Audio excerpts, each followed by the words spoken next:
새벽 3시 폴란드 정보국 상황실이 동시에 비명을 질렀습니다. 전역 철도 12곳에서 정확히 같은 초의 폭파가 일어난 겁니다. 수송선은 끊기고 보급은 마비되고 폴란드는 단숨에 고립된 섬이 됐습니다. 조사 결과는 충격적이었습니다. 러시아가 나토의 지원길을 미리 잘라놓는 치밀한 국가동맥 절단 작전이었던 것입니다. 이제 러시아 전차가 국경을 넘기만 하면 유럽은 3차 세계대전의 불씨에 불이 붙을 판. 그런데도 나토는 느렸고 유럽은 머뭇거렸습니다. 그 순간 폴란드의 마지막 희망이 된 단 한 나라.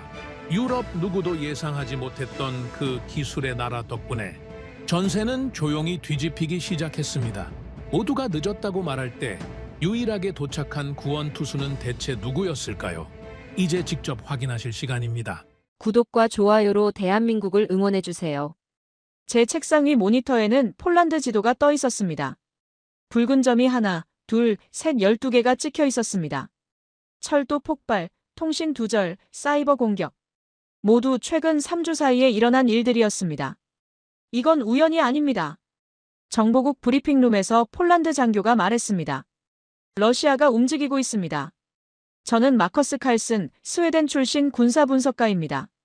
30년간 발트해 전선을 지켜봐 온 사람으로서 이런 징후는 처음이 아니었지만 이번은 확실히 달랐습니다. 폴란드 전역에서 이상 징후가 포착되기 시작한 건 가을이 끝나갈 무렵이었습니다. 루블린 화물철도에서 탈선 사고가 발생했고 그단스크 통신탑이 원인 불명의 화재로 무너졌죠.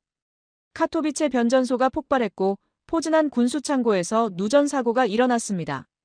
언론은 불운한 연속이라 표현했지만 제가 보기엔 명백한 신호였습니다. 철도는 국가의 동맥이니까요. 누군가 그 동맥을 하나씩 끊어내고 있었던 겁니다. 나토 본부는 긴급 대응팀을 구성했고 저는 현장 파견 명령을 받았습니다. 발트 3국 방어 프로젝트를 총괄했던 경험과 유럽 합동포병체계 평가위원으로 활동한 이력 때문이었죠. 브뤼셀에서 바르샤바까지 비행기로 2시간이 걸렸지만 그 2시간 동안 제 머릿속엔 하나의 질문만 맴돌았습니다. 이번엔 어떻게 막아야 하나 하는 질문이었습니다. 바르샤바 공항에 도착했을 때 공기부터 달랐습니다. 평소라면 여유롭게 이야기를 하고 있을 택시기사들이 긴장한 표정으로 뉴스를 보고 있었고 공항 보안 요원들은 2배로 늘어나 있었죠. 시내로 향하는 도로 곳곳엔 검문소가 설치되어 있었고 군용 트럭들이 줄지어 이동하고 있었습니다. 폴란드는 이미 준비에 들어간 상태였던 겁니다. 국방부 청사에 도착하자마자 저는 긴급 브리핑룸으로 안내받았습니다. 어두운 회의실 안에는 20명가량의 장교들이 앉아 있었고 정면 스크린에는 제가 아침에 본 것과 똑같은 폴란드 지도가 떠 있었습니다. 붉은 점들이 마치 병처럼 퍼져 있었죠. 폴란드 정보국 대표가 포인터를 들어올리며 설명을 시작했습니다. 최근 3주간 발생한 12건의 사건이라고 했습니다. 철도 시설 5곳, 통신 시설 3곳, 전력 시설 2곳, 군수 창고 2곳이 공격당했다는 내용이었죠. 그는 화면을 확대했고 붉은 점들이 하나의 선을 이루고 있는 게 보였습니다. 동쪽에서 서쪽으로 마치 누군가 의도적으로 경로를 그려놓은 것처럼 보였습니다. 이건 나토 보급로입니다. 그의 목소리는 낮았지만 단단했습니다. 누군가 우리의 동맥을 정확히 노리고 있습니다. 회의실이 조용해졌습니다. 모두가 같은 생각을 하고 있었죠. 러시아라는 생각 말입니다. 폴란드 국방장관이 자리에서 일어나며 말했습니다.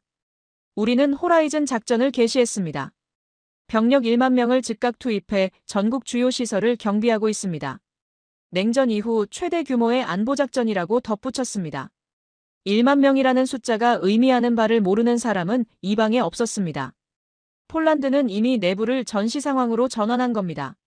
저는 30년간 유럽 안보를 분석해왔지만 이런 대규모 병력 동원은 처음 목격하는 것이었습니다. 폴란드 장교들의 표정에서 긴장과 결의가 동시에 읽혔고 그들은 더 이상 나토의 결정을 기다리지 않고 있었습니다. 스스로 방어하기로 한 겁니다. 제가 물었습니다. 나토의 지원은 어떻습니까? 장관이 잠시 침묵했습니다. 그 침묵이 답이었죠. 형식적인 지원은 받고 있지만 실질적인 병력 증강은 없다고 했습니다. 저는 고개를 끄덕였습니다. 예상했던 답이었습니다. 나토는 늘 그랬으니까요. 회의는 많지만 결단은 느렸습니다. 서류와 보고서는 쌓여가지만 실제 병력이 움직이는 데는 몇 달이 걸리는 구조였습니다. 브리핑이 끝나갈 무렵 한 장교가 새로운 슬라이드를 띄웠습니다. 화면에 낯선 로고가 떴는데 한글로 쓰인 글자들이었습니다. 저는 고개를 들었습니다. 한국방산입니까? 장교가 설명을 이어갔습니다. 폴란드는 한국과 방산 협력을 진행 중이라고 했습니다. K2 전차, K9 자주포, FA50 경공격기, 그리고 호마르 K 다연장 로켓을 도입하기로 했다는 내용이었죠. 회의실에 작은 술렁임이 일었습니다. 한국 무기라니 저 역시 놀랐습니다. 폴란드가 유럽 방위 체계를 벗어나 아시아 국가의 무기를 선택했다는 건 그 자체로 하나의 메시지였으니까요. 독일 연락관이 물었습니다. 유럽 장비는요? 폴란드 장관의 대답은 간결했습니다. 납기가 너무 깁니다. 우리에겐 지금 당장 쓸 무기가 필요합니다. 3년 뒤의 약속이 아니라요. 그 말에 회의실 분위기가 미묘하게 바뀌었습니다. 유럽 각국 대표들이 서로 눈치를 보기 시작했죠. 폴란드가 던진 메시지는 명확했습니다. 유럽의 방위 체계는 너무 느리다는 것, 그리고 자신들은 더 이상 기다릴 수 없다는 것이었습니다. 저는 다시 화면을 바라봤습니다. 한국이라는 이름은 제게 그리 낯설지 않았지만 값싼 대체품 정도로 알고 있던 수준이었습니다. 그런데 폴란드는 그 이름을 선택했습니다. 절박함이 만든 선택이었을까요? 아니면 다른 이유가 있었을까요? 브리핑이 끝나고 밖으로 나왔을 때 바르샤바의 하늘은 어두워지고 있었습니다. 거리엔 무장 병력이 순찰을 돌고 있었고 시민들의 발걸음은 평소보다 빨랐죠. 중앙역 광장에는 폴란드 국기가 펄럭이고 있었고 그 아래로 군인들이 정렬해 서 있었습니다. 호텔로 돌아가는 택시 안에서 저는 창밖을 바라봤습니다. 불이 켜진 건물들, 긴장한 표정의 시민들, 곳곳에 배치된 검문소들이 지나갔습니다. 폴란드는 다시 역사의 전장 위에 섰고 이번엔 아무도 대신 싸워주지 않을 것 같았습니다. 전쟁은 항상 새벽에 다가온다고 했습니다. 그리고 지금 폴란드의 새벽은 너무나 가까워 보였습니다. 그 냄새 속에서 한국이라는 낯선 이름이 제 머릿속을 맴돌기 시작했습니다. 나토 본부로 돌아온 뒤 저는 한국에 대해 본격적으로 조사를 시작했습니다. 폴란드가 선택한 그 이름이 대체 무엇을 의미하는지 알고 싶었으니까요. 제 책상 위엔 한국방산 관련 보고서들이 쌓여갔습니다. K2 전차, K9 자주포, 호마르 K 다연장 로켓, FA50 경공격기. 숫자와 사양들을 하나씩 확인하면서 저는 점점 놀라기 시작했습니다. K2 전차는 독일 레오파르트 1을 기반으로 개발됐다고 알려져 있었지만 실제 성능은 그 이상이었습니다. 자동장전 시스템, 능동방호장치, 그리고 영하 40도에서도 작동 가능한 엔진 냉각 시스템까지 갖추고 있었죠. K9 자주포는 분당 6발을 쏠 수 있고 사격 후 1분 안에 진지를 이탈할 수 있다고 적혀 있었습니다. 이게 정말 가능한 수치인가? 저는 혼자 중얼거렸습니다. 유럽의 자주포들은 대부분 사격 후 진지 이탈에 3분에서 5분이 걸렸으니까요. 1분이라는 건 적의 역습을 피할 수 있는 결정적인 시간 차이였습니다. 하지만 가장 눈에 띈 건 납기였습니다. 폴란드가 계약을 체결한 시점에서 첫 인도까지 걸린 시간이 6개월이었습니다. 독일 레오파르트는 계약 후 인도까지 평균 3년이 걸렸고 프랑스 르클레르는 2년 반이 걸렸죠. 유럽은 믿음으로 싸우고 한국은 준비로 싸운다는 생각이 들었습니다. 저는 브뤼셀에 있는 한국 대사관에 연락을 취했습니다. 한국 방산 관련 자료를 더 받고 싶다고 했고 대사관 측은 흔쾌히 응해주었습니다. 며칠 뒤 제 이메일로 도착한 자료들은 제가 예상했던 것보다 훨씬 방대했습니다. 한국은 전쟁을 겪은 나라였습니다. 아직도 휴전 중인 나라였고 그래서 모든 무기 체계가 실전을 전제로 설계되어 있었죠. 이론이 아니라 생존을 위해 만들어진 무기들이었습니다. 나토 회의실에서 저는 동료들에게 이 내용을 브리핑했습니다. 한국 무기 체계의 핵심은 속도와 실전성입니다. 그들은 전시 상황을 가정하고 모든 장비를 설계합니다. 독일 대표가 고개를 저었습니다. 테스트되지 않은 장비를 실전에 배치하는 건 위험합니다. 유럽 표준 인증도 받지 않았지 않습니까? 폴란드는 기다릴 시간이 없습니다. 제가 대답했습니다. 러시아는 지금 움직이고 있고 유럽의 인증 절차는 2년이 걸립니다. 회의실이 조용해졌습니다. 한 번도 싸워보지 않은 사람들의 회의는 길다는 생각이 들었습니다. 모두가 안전을 말하지만 정작 위험에 처한 폴란드는 결단을 내렸죠. 프랑스 대표가 입을 열었습니다. 그래도 검증되지 않은 무기에 의존하는 건 리스크가 너무 큽니다. 검증요? 저는 반문했습니다. 한국은 70년간 휴전선을 마주하고 있습니다. 그들의 무기는 매일 검증받고 있습니다. 그날 회의는 결론 없이 끝났습니다.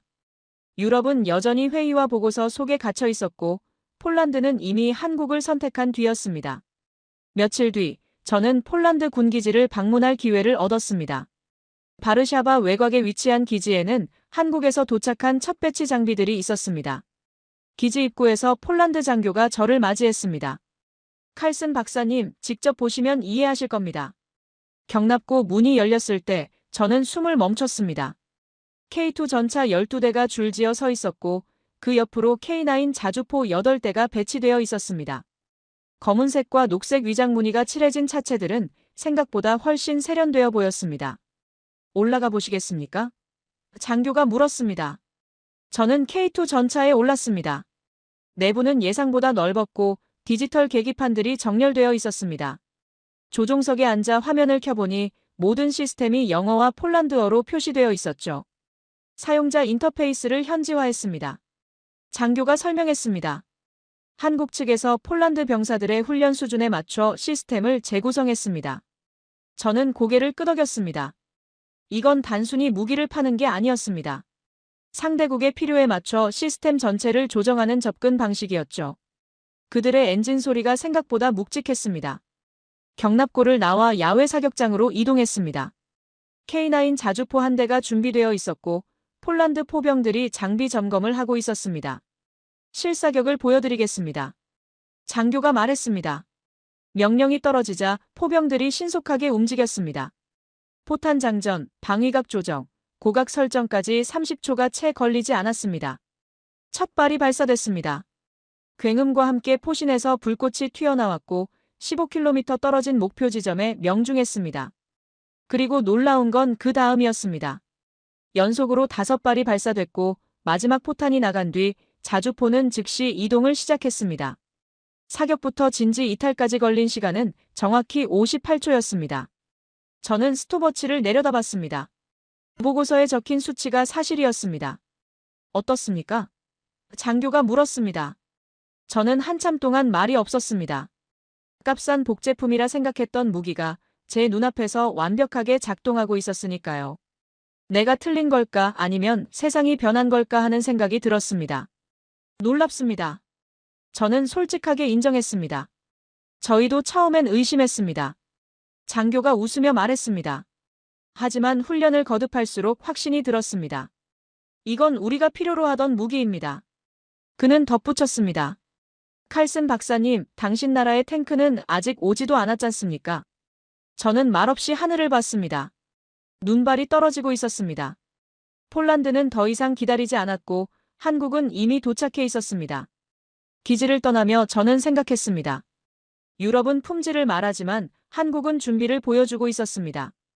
유럽은 회의를 하지만 한국은 배를 띄우고 있었습니다. 그날 밤 호텔방에서 저는 보고서 작성을 시작했습니다. 제목은 간단했습니다. 한국 방산 협력 평가 및 나토 군수체계 개선 방안. 첫 문장을 이렇게 시작했습니다. 한국 무기는 단순한 대체제가 아니다. 새로운 기준이다. 하지만 보고서를 제출하기 전에 저는 하나를 더 확인하고 싶었습니다. 실전 환경에서의 성능이었죠. 마침 북유럽에서 나토 합동훈련이 예정되어 있었습니다. 노던 스트라이크 훈련, 폴란드가 한국 장비를 처음으로 실전 환경에서 시험하는 자리였습니다. 저는 참관 신청을 넣었습니다. 영하 30도 설원에서 한국 무기가 어떻게 작동하는지 제 눈으로 직접 확인하고 싶었습니다. 노던 스트라이크 훈련장에 도착한 건 이른 새벽이었습니다. 핀란드 북부 라플란드 지역의 설원이었고 온도계는 영하 30도를 가리키고 있었습니다. 바람이 불 때마다 체감 온도는 더 떨어졌고 숨을 쉴 때마다 폐가 얼어붙는 것 같았죠. 이곳에서 나토 합동훈련이 진행될 예정이었습니다. 미국, 폴란드, 핀란드, 스웨덴 병력 2만 명이 투입됐고 각국의 최신 장비들이 총동원된 대규모 훈련이었습니다. 그리고 이번 훈련에서 폴란드가 한국산 장비를 처음으로 실전 환경에서 시험하게 됐죠. 저는 관측소에 도착해 쌍안경을 들고 눈 덮인 평원을 바라봤습니다. 미군의 하이마스, 독일의 레오파르트 전차, 그리고 폴란드의 K2 전차와 호마르 K가 배치되고 있었습니다. 영하 30도의 혹한 속에서 각국의 장비들이 어떻게 작동하는지 확인하는 것이 이번 훈련의 핵심이었죠. 오늘 주목할 건 호마르 K 실사격입니다. 옆에 선 미군 관측장교가 말했습니다. 폴란드 측에서 이번 훈련의 하이라이트로 준비했다더군요. 솔직히 저는 회의적입니다. 영하 30도에서 제대로 작동할지 의문이거든요. 저 역시 같은 생각이었습니다. 호마르 K는 미국 하이마스를 기반으로 한국이 개발한 다연장 로켓 시스템이었지만 이런 극한 환경에서 검증된 적은 없었으니까요. 오전 6시 훈련이 시작됐습니다. 첫 번째 과제는 적 포병 진지 제압 임무였고 목표는 30km 떨어진 가상 적진이었습니다. 제한 시간은 5분이었고 명중률과 시스템 안정성이 평가 기준이었죠. 미군 하이마스가 먼저 발사 준비에 들어갔습니다. 좌표 입력과 발사각 조정, 시스템 점검까지 약 2분이 걸렸고 포탄이 발사된 뒤 30초 만에 목표 지점 명중 보고가 들어왔습니다. 명중률 95%, 표준 수준입니다. 관측장교가 기록하며 고개를 끄덕였습니다. 이어서 폴란드 호마르 K 차례가 왔습니다. 저는 무의식 중에 몸을 앞으로 기울이며 쌍안경을 들었습니다. 영하 30도 이 혹한 속에서 한국 장비가 제대로 작동할 수 있을까 하는 의문이 들었으니까요. 호마르 K가 움직이기 시작했고 발사 준비 시간은 1분 30초에 불과했습니다. 하이마스보다 30초나 빠른 속도였죠. 그리고 발사 순간이 왔습니다. 소리가 아니라 진동이었습니다. 로켓이 발사대를 떠나는 순간 관측소 바닥이 흔들렸고 하얀 연기 기둥이 하늘로 치솟았습니다. 로켓의 궤적이 눈 위에 그림자를 그리며 목표를 향해 날아갔고 저는 숨을 멈추고 그 장면을 지켜봤습니다. 30초 뒤 무전기에서 보고가 들어왔습니다. 목표 지점 명중 확인. 명중률 100%. 오작동 제로. 관측소가 조용해졌습니다. 미군 장교가 저를 바라봤고 저는 그저 화면을 응시하며 믿을 수 없다는 표정을 지었습니다. 다시 한번 확인해 주십시오. 미군 장교가 무전기에 대고 말했습니다. 재확인 완료. 명중률 100%. 모든 로켓이 정확히 목표 구역에 착탄했습니다. 저는 뒤로 물러나 의자에 앉았습니다. 영하 30도, 바람이 초속 15m로 불고 있는 환경에서 100% 명중률이라는 게 믿기지 않았습니다. 전장은 냉정했지만 기술은 뜨거웠습니다. 오후 훈련은 더 가혹했습니다. 영하 32도까지 기온이 떨어졌고 눈보라가 시야를 완전히 가렸습니다. 일부 미군 장비는 냉각 시스템 문제로 작동이 지연됐고 독일 전차도 엔진 예열에 평소보다 2배의 시간이 걸렸죠. 하지만 호마르 K는 끝까지 정상 운용됐습니다. 6차례의 추가 사격이 진행됐고 모든 사격에서 목표를 정확히 명중시켰습니다. 제 눈앞에서 데이터가 증명하고 있었죠. 감정이 아니라 수치가 말입니다. 도대체 어떻게 만든 겁니까? 미군 관측장교가 저에게 물었습니다. 하이마스보다 빠르고 정확합니다. 이건 예상 밖입니다. 저는 대답할 수 없었습니다. 저 역시 이해할 수 없었으니까요. 훈련이 끝나고 폴란드 지휘관과 이야기를 나눴습니다. 장비 상태는 어떻습니까? 혹한 속에서 시스템에 문제는 없었습니까? 완벽합니다. 그가 대답했습니다. 한국 측에서 극한 환경을 고려해 냉각 시스템을 특별히 설계했다고 합니다. 영하 40도까지 작동 가능하다더군요. 실제로 오늘 영하 32도에서도 전혀 문제가 없었습니다. 저는 고개를 끄덕이며 생각했습니다. 그들의 무기엔 생존이 설계되어 있었다는 것을 말입니다. 저녁 숙소로 돌아가는 차 안에서 저는 창밖을 바라봤습니다. 설원 위로 별들이 빛나고 있었고 낮에 목격했던 그 불꽃이 떠올랐습니다. 그 불꽃은 추위보다 뜨거웠다는 생각이 계속 들었습니다. 한국은 단순히 무기를 만드는 게 아니었습니다. 그들은 전쟁을 이해하고 있었고 생존을 설계하고 있었으며 휴전선을 70년간 마주한 나라만이 만들 수 있는 무기를 보유하고 있었습니다. 숙소에 도착해 노트북을 켜고 보고서 작성을 시작했습니다. 노던 스트라이크 훈련 현장 보고라는 제목으로 문서를 열었지만 손가락이 키보드 위에서 멈췄습니다. 제 가슴이 그 포성과 함께 흔들렸다고 써야 할까요? 아니면 냉정하게 수치만 기록해야 할까요? 저는 결국 이렇게 썼습니다. 영하 32도 설원에서 호마르 K는 6차례 사격을 실시했다. 명중률 100%, 시스템 오작동 제로.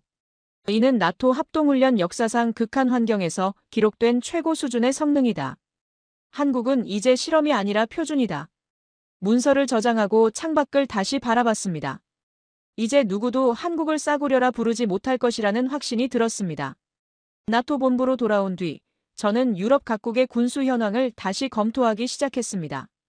노던 스트라이크에서 목격한 한국 무기의 성능이 계속 머릿속을 맴돌았고 그것이 유럽의 현실과 어떻게 대비되는지 확인하고 싶었습니다. 제 책상 위엔 각국 국방부 보고서들이 쌓여갔습니다. 독일, 프랑스, 이탈리아, 스페인의 방산 납기 현황과 생산 일정표들이었죠. 하나씩 확인하면서 저는 점점 답답함을 느끼기 시작했습니다.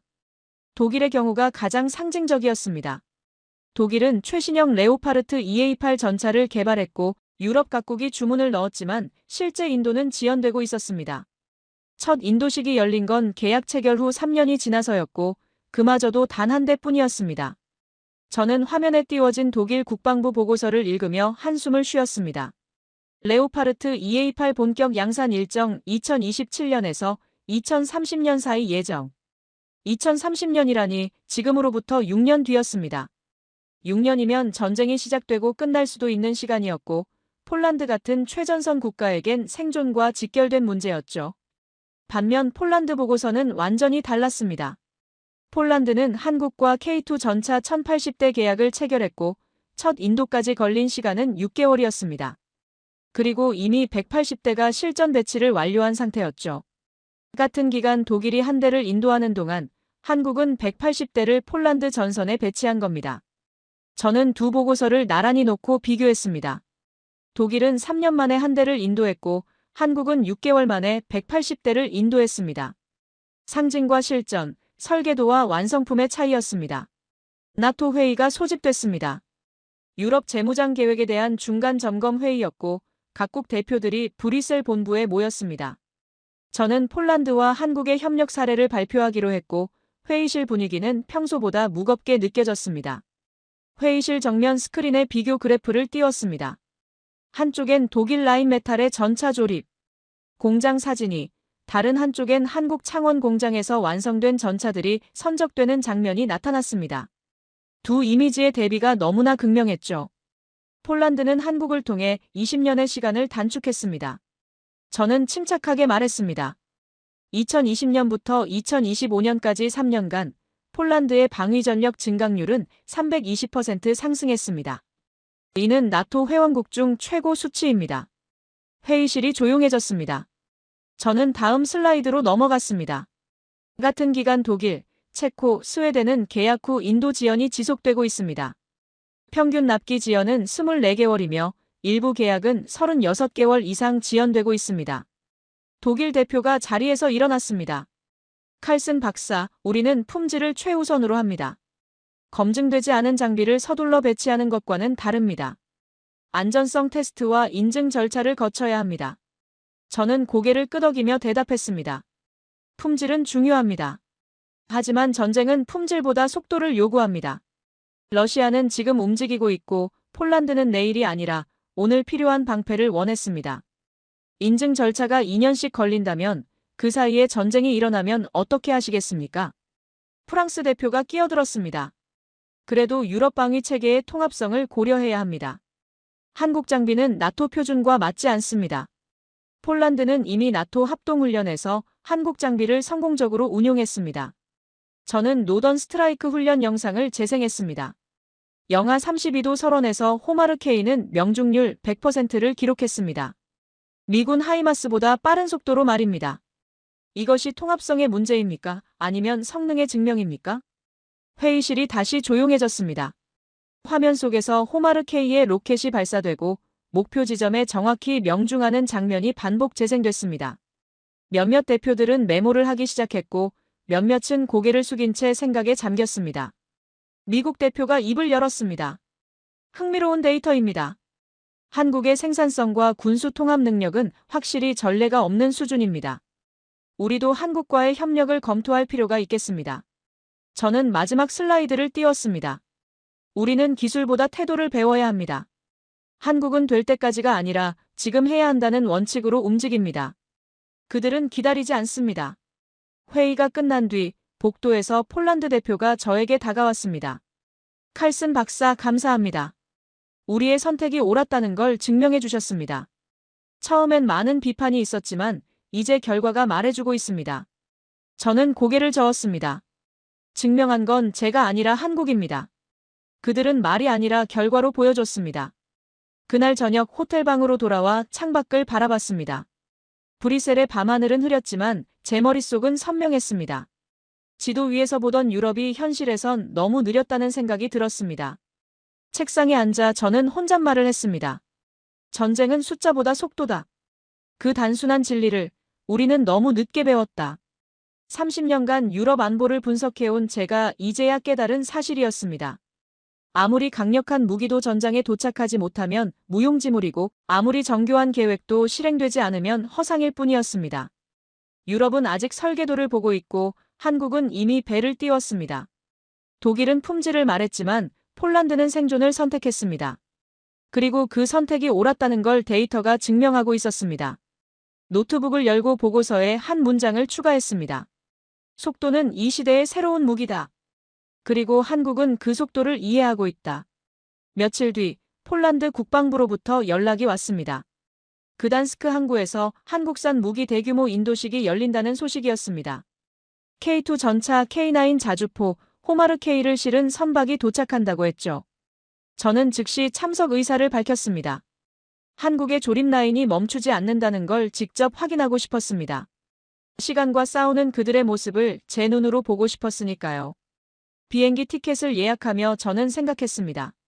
이번 인도식은 단순한 무기 인수가 아니라 유럽 방위체계의 새로운 전환점이 될 것 같았습니다.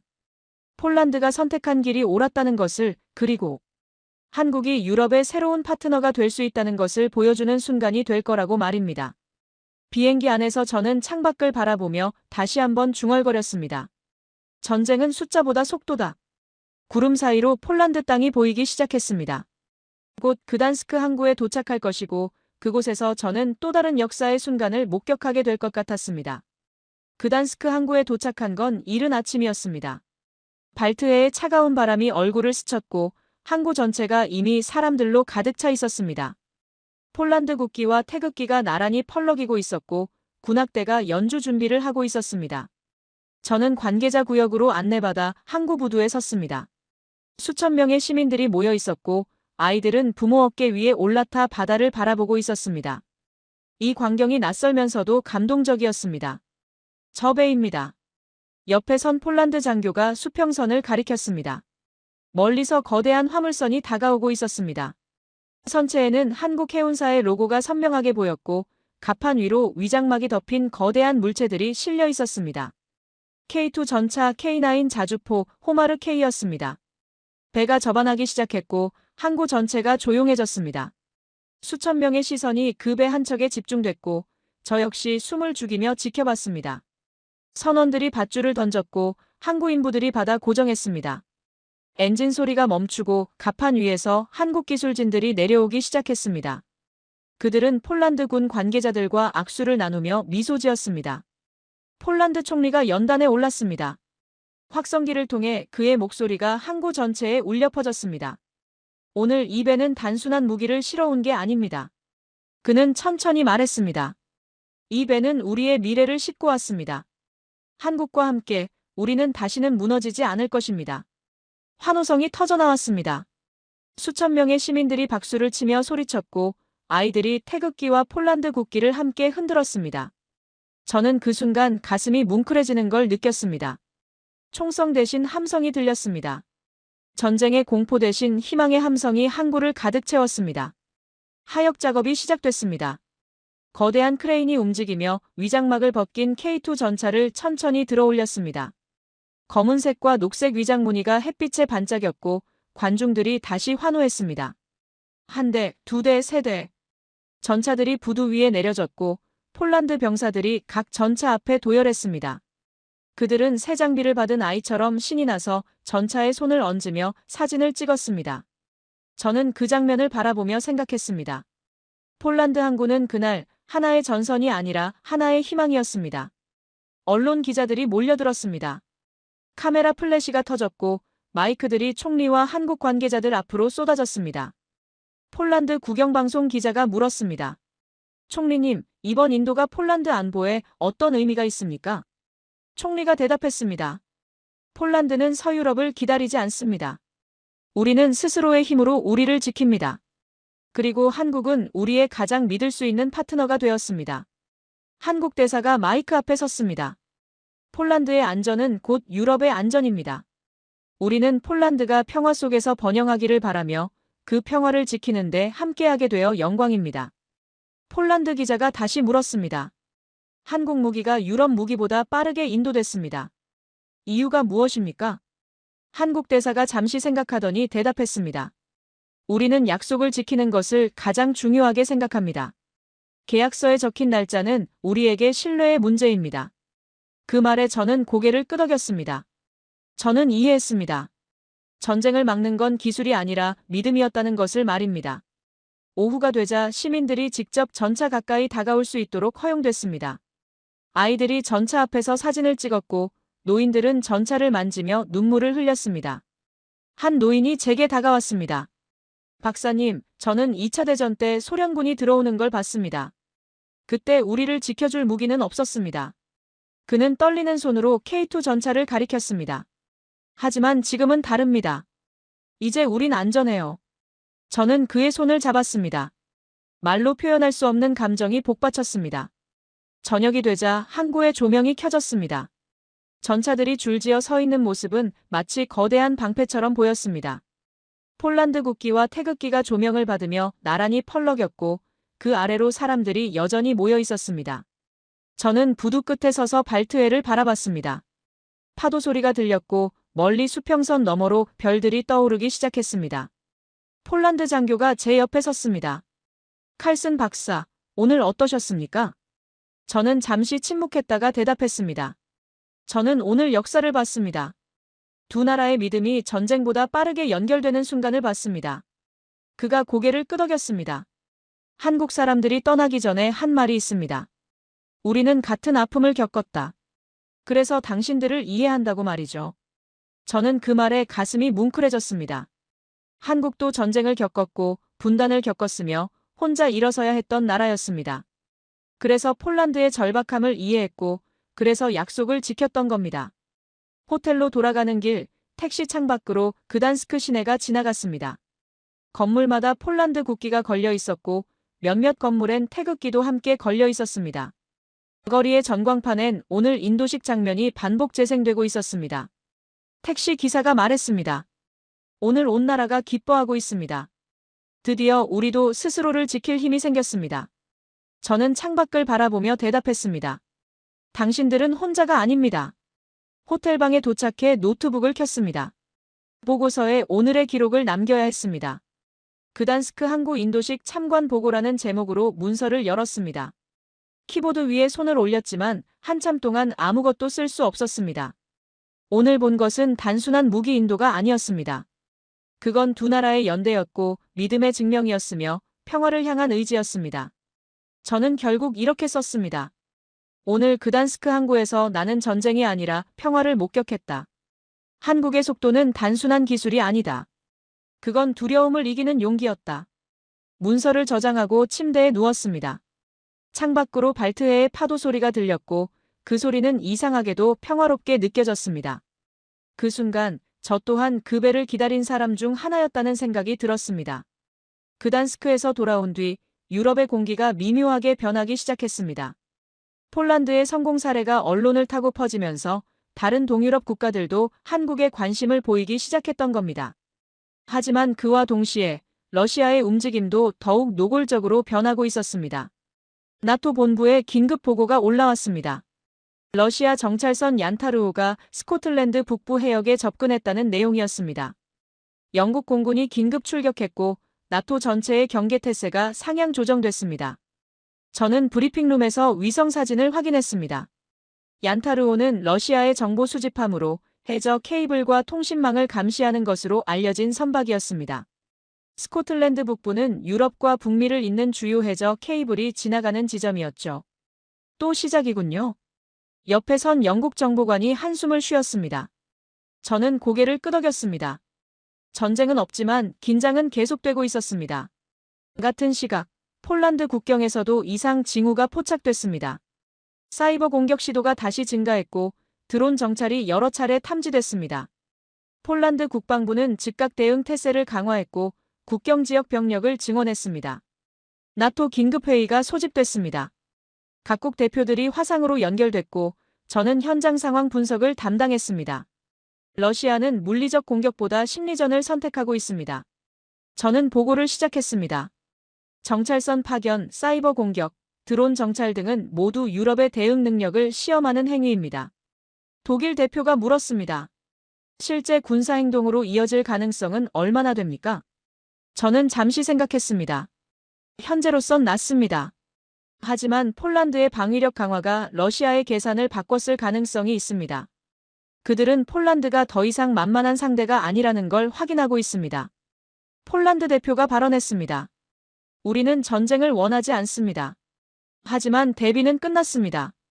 한국산 장비 배치 이후 우리 군의 대응 시간이 3분의 1로 단축됐습니다. 회의실이 조용해졌습니다. 3분의 1이라는 숫자가 의미하는 바를 모두가 이해했습니다. 미국 대표가 입을 열었습니다. 폴란드의 억제력 강화가 러시아의 도발을 막고 있다는 분석에 동의합니다. 준비된 평화가 작동하고 있습니다. 저는 그 표현이 마음에 들었습니다. 준비된 평화. 전쟁은 아직 오지 않았지만 준비가 전쟁을 막고 있었던 겁니다. 회의가 끝난 뒤 저는 폴란드 대표와 별도로 통화했습니다. 국경 상황은 어떻습니까? 긴장되지만 통제되고 있습니다. 그가 대답했습니다. 병사들의 사기는 높습니다. 그들은 자신들이 가진 무기를 믿고 있습니다. 저는 고개를 끄덕였습니다. 믿음, 그것이 핵심이었습니다. 며칠 뒤 폴란드에서 대규모 야간 훈련이 실시됐습니다. K9 자주포, 호마르 K, 그리고 미제 패트리엇이 동시에 운용되는 합동훈련이었습니다. 저는 참관 요청을 받고 다시 폴란드로 향했습니다. 훈련장은 폴란드 동부 국경 지역이었습니다. 밤 11시 훈련이 시작됐습니다. 어둠 속에서 K9 자주포들이 일제히 포문을 열었습니다. 불꽃이 밤하늘을 가르며 목표를 향해 날아갔고 호마르 K의 로켓들이 그 뒤를 이었습니다. 하늘이 순간적으로 나처럼 밝아졌다가 다시 어두워졌습니다. 관측소에서 저는 숨을 죽이며 지켜봤습니다. 모든 시스템이 완벽하게 연동되고 있었고 폴란드 병사들은 훈련받은 대로 정확하게 움직였습니다. 훈련이 끝나고 폴란드 병사들이 구호를 외쳤습니다. 폴스카 이 코레아 라젬. 폴란드와 한국 함께. 저는 그 구호를 들으며 가슴이 뜨거워지는 걸 느꼈습니다.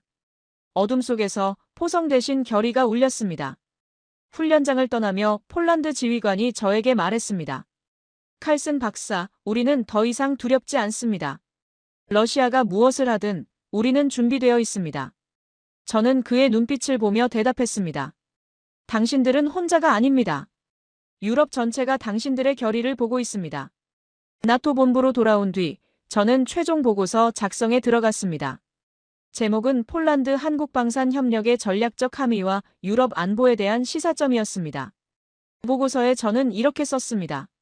러시아는 긴장을 만들었지만 한국은 준비를 만들었다. 그리고 폴란드는 두려움을 버렸다. 이것이 억제의 본질이다. 문단을 이어갔습니다. 전쟁은 일어나지 않았다. 하지만 그것은 우연이 아니라 준비의 결과였다. 폴란드의 신속한 재무장이 러시아의 계산을 바꿨고 한국의 기술이 그 재무장을 가능하게 했다. 마지막 문장을 썼습니다. 이제 유럽의 지도엔 새로운 이름이 쓰여 있다. 한국. 그들은 단순한 무기 공급자가 아니라 평화를 함께 만드는 파트너다. 보고서를 저장하고 창밖을 바라봤습니다. 브뤼셀의 밤하늘은 평온했습니다. 전쟁은 오지 않았고 그것은 우리가 준비했기 때문이었습니다. 저는 책상 서랍에서 폴란드에서 받은 작은 기념품을 꺼냈습니다. 폴란드 국기와 태극기가 교차된 작은 배지였습니다. 그걸 손에 쥐고 저는 생각했습니다. 전쟁은 아직 오지 않았지만 공기는 이미 팽팽했습니다. 하지만 폴란드는 더 이상 방어하지 않았습니다. 준비하고 있었습니다. 그리고 그 준비의 중심엔 한국이 있었습니다. 노트북을 닫고 저는 혼자 중얼거렸습니다. 어둠 속에서 포성 대신 결의가 울렸다. 며칠 뒤 폴란드 국방장관으로부터 감사 서한이 도착했습니다. 칼슨 박사님의 객관적 분석과 지지가 우리에게 큰 힘이 되었습니다. 폴란드는 이제 스스로를 지킬 준비가 되었습니다. 저는 그 편지를 읽으며 미소 지었습니다. 제가 한 일은 단지 진실을 말한 것뿐이었습니다. 한국이 보여준 것을 기록했고 폴란드가 이룬 것을 증명했을 뿐이었습니다. 하지만 그것만으로도 충분했습니다. 진실은 때로 가장 강력한 무기니까요. 창밖으로 유럽의 밤이 깊어가고 있었습니다. 평화로운 밤이었지만 그 평화는 저절로 온 것이 아니었습니다. 누군가의 준비가, 누군가의 결단이, 누군가의 믿음이 만든 평화였습니다. 저는 그날 밤 처음으로 마음 편히 잠들 수 있었습니다. 유럽의 동쪽 국경이 더 이상 불안하지 않다는 확신과 함께 말입니다. 나토 합동전략회의가 열린 건 이듬해 봄이었습니다. 브뤼셀 본부 대회의실에 유럽 각국 대표들이 모였고 안건은 유럽 재무장 평가였습니다. 폴란드와 한국의 협력 사례가 정식 의제로 상정된 것은 이번이 처음이었습니다. 저는 실무 발표자로 참석했습니다. 제 앞엔 600페이지에 달하는 분석 보고서가 놓여 있었고 회의실엔 30여 개국 대표들이 앉아 있었습니다. 이 자리에서 제가 발표할 내용은 단순한 보고가 아니라 유럽 방위 체계의 미래를 좌우할 수 있는 평가였습니다. 의장이 회의를 개회했고 제 차례가 왔습니다. 저는 연단에 올라 마이크 앞에 섰습니다. 폴란드는 한국을 통해 20년의 시간을 단축했습니다. 첫 문장을 또렷하게 말했습니다. 정면 스크린에 그래프가 떴습니다. 폴란드 방위 전력 증강률 그래프였고 2022년부터 2025년까지의 변화를 보여주고 있었습니다. 완만하던 선이 2023년부터 급격하게 상승했고 320%라는 수치가 화면 중앙에 표시됐습니다. 회의실이 조용해졌습니다. 저는 다음 슬라이드로 넘어갔습니다. 같은 기간 독일, 체코, 스웨덴의 경우 계약 후 인도 지연이 지속되고 있습니다. 비교 그래프가 나타났습니다. 폴란드의 급등 곡선과 대비되는 완만한, 거의 평평에 가까운 선들이었습니다. 독일 대표가 자리에서 일어났습니다. 칼슨 박사, 그래프는 인상적입니다. 하지만 품질 보증과 장기 운용 안정성은 어떻게 평가하십니까? 저는 예상했던 질문이었습니다. 노던 스트라이크 훈련 결과를 말씀드리겠습니다. 훈련 영상이 재생됐습니다. 영하 32도 설원, 호마르 K의 연속 사격 장면, 그리고 명중률 100%라는 결과 데이터가 화면에 나타났습니다. 극한 환경에서 검증됐습니다. 오작동 제로 시스템 안정성 최상급 평가를 받았습니다. 프랑스 대표가 발언했습니다. 그래도 유럽 표준 인증 절차를 거치지 않은 장비를 나토 체계에 통합하는 건 문제가 있지 않습니까? 저는 잠시 침묵했다가 대답했습니다. 우리는 기술보다 태도를 배워야 합니다.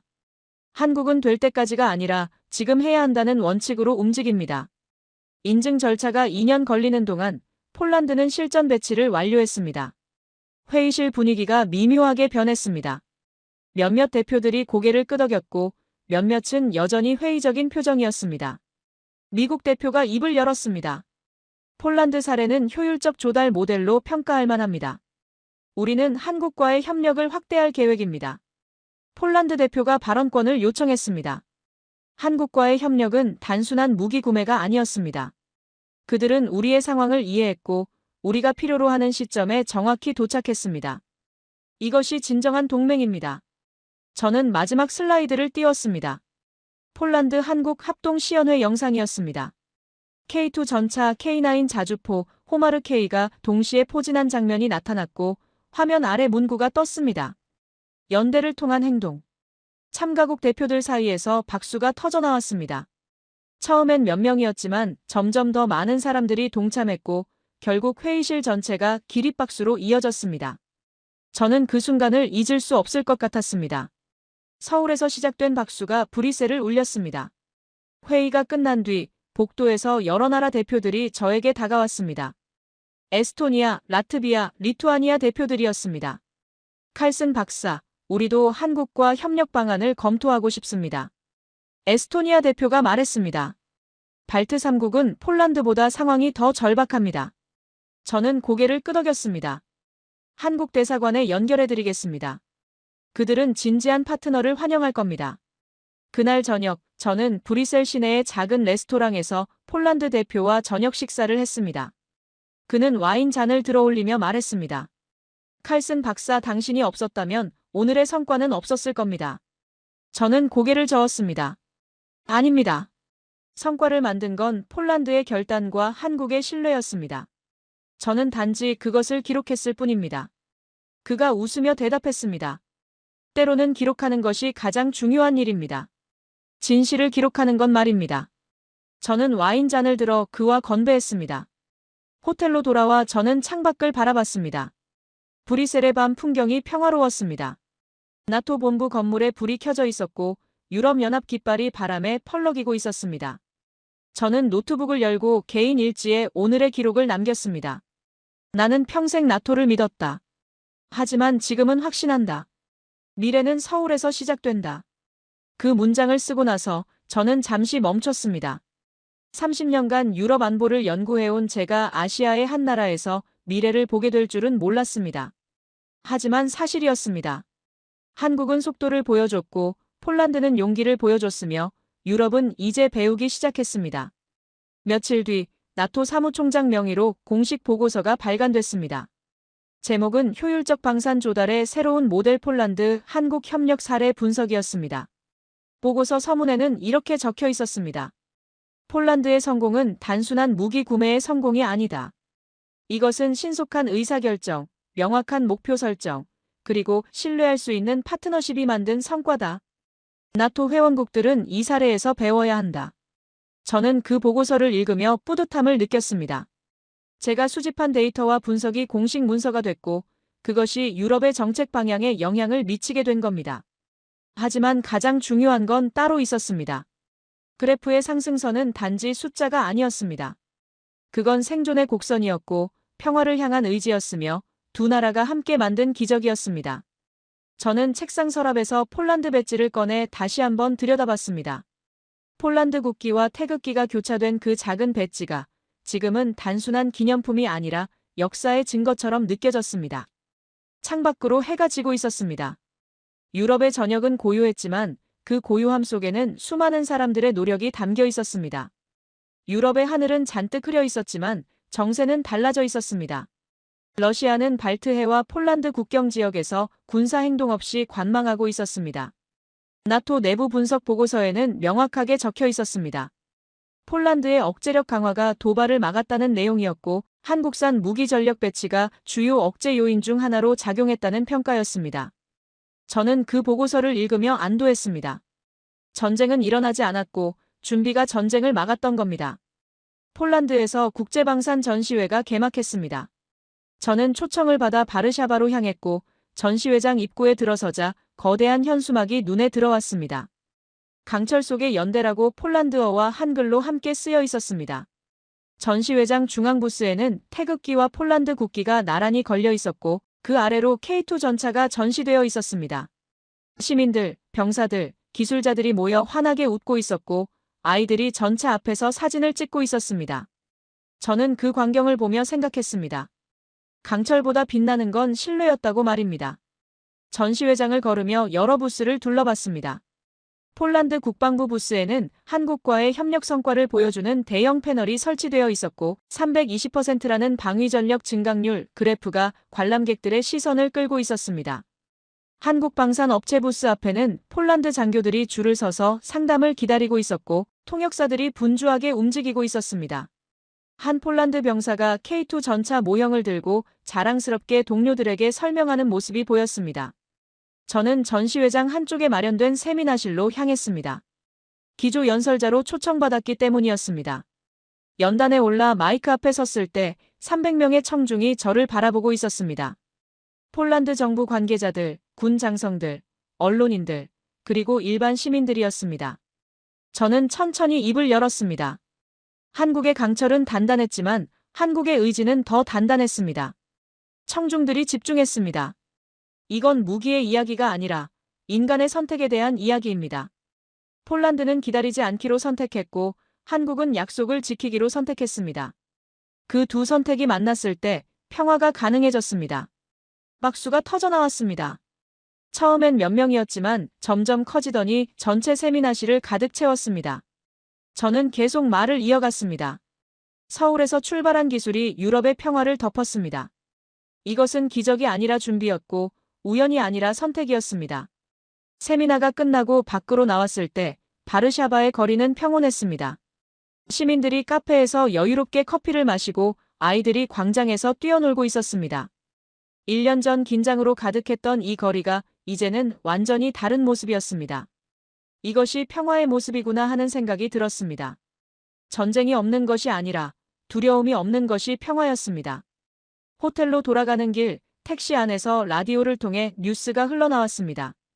폴란드 국방부가 한국과 추가 방산 협력 계약을 체결했다는 내용이었고 차세대 전투기와 해군 함정 도입을 포함한 대규모 협력이라고 했습니다. 저는 창밖을 바라봤습니다. 폴란드 국기가 펄럭이는 건물들, 평화롭게 걷는 사람들, 두려움 없이 웃는 아이들이 지나갔습니다. 호텔방에 도착해 저는 마지막 보고서를 작성하기 시작했습니다.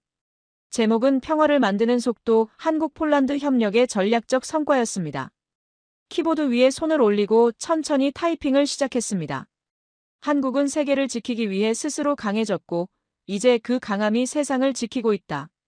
서울에서 출발한 기술이 유럽의 평화를 덮었다. 이것은 기적이 아니라 준비였고 우연이 아니라 선택이었다. 문단을 이어가며 저는 지난 시간들을 떠올렸습니다.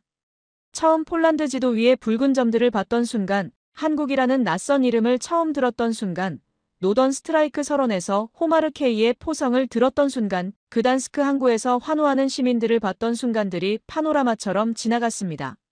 마지막 문장을 썼습니다. 누군가는 이걸 기적이라 불렀다. 나는 이걸 준비라 부른다. 보고서를 저장하고 창밖을 바라봤습니다. 한국 창원 조선소에서 새로운 함정이 출항하는 뉴스 영상이 떠올랐고 그것과 오버랩되듯 폴란드 그단스크 항구의 아이가 손을 흔들던 장면이 겹쳐졌습니다. 저는 혼잣말로 중얼거렸습니다. 우리는 그들의 속도로 평화를 배웠다. 그날 밤 저는 개인 일지 마지막 페이지를 펼쳤습니다. 이 모든 여정의 결론을 남겨야 할 시간이었습니다. 펜을 들고 천천히 적어 내려갔습니다. 나는 평생 전쟁의 언어를 공부해왔다. 그러나 폴란드와 한국을 본 뒤 나는 그 언어의 진짜 뜻을 알았다. 전쟁은 총으로 막는 게 아니라 준비로 막는 것이다. 그리고 그 준비의 이름은 한국이었다. 줄을 바꿔 계속 썼습니다. 한국의 속도는 단순한 기술이 아니다. 그건 두려움을 이기는 용기였다. 이제 유럽은 그 용기 위에서 평화를 배운다. 마지막 줄을 적었습니다. 그들의 강철은 단단했지만 그들의 의지는 더 단단했다. 이건 단지 군수의 기록이 아니다. 인류의 방향이다. 일지를 덮고 깊은 숨을 내쉬었습니다. 창밖으로 바르샤바의 밤이 깊어가고 있었습니다. 불 켜진 건물들, 평화로운 거리, 두려움 없이 걷는 사람들의 모습이 보였습니다. 이것이 우리가 지킨 것이었습니다. 한국의 기술과 폴란드의 용기, 그리고 신뢰가 만든 평화였습니다.